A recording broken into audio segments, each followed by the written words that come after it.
Woo-wee. This is gonna be brutal. If we plan on hiking all the way to the top of that, over this kind of environment, someone could easily get hurt.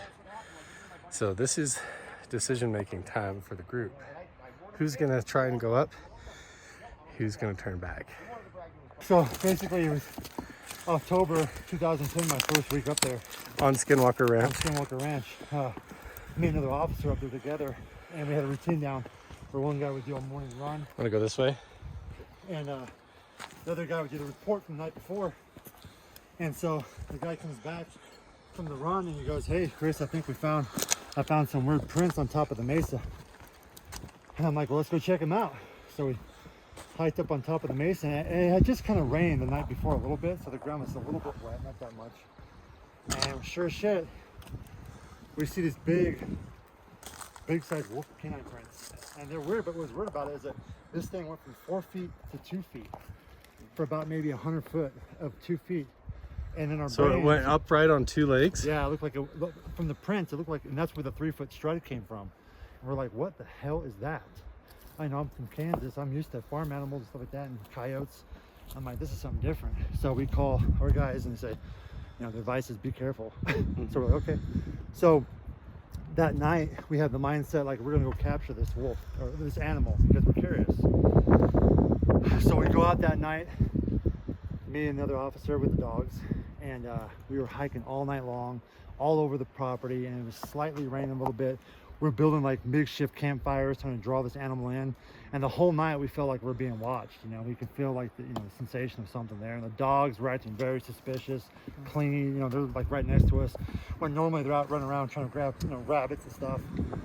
So we knew something wasn't right. So it's about 3 o'clock in the morning, 2 or 3 o'clock in the morning, and we're like, you know what? Let's start making our way back. So we start backtracking our tracks. Behind our tracks is these wolf print tracks. This thing had been following us all night long. Right. And we're like, okay, now we're no longer a tactical advantage here. Right. So we're like white light, trying to get back to Homestead 1. And we're getting around that triangle area now, they call it. Getting around the bend there, and I'm about 50, maybe 60 feet ahead of my partner, and he says, "Stop. I hear something." It's a full moon night. I'll never forget this because it replays in my head every single night.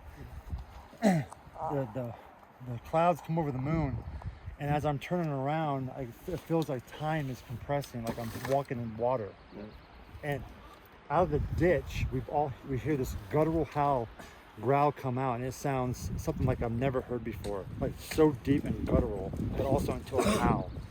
And out of the ditch, I see this giant black canine, I guess wolf, the size of a deer, leap over the mound, hit the road, and travel west. And the dogs go after. I go after the dogs because I'm thinking they're gonna rumble and this thing's gonna kill them. Right.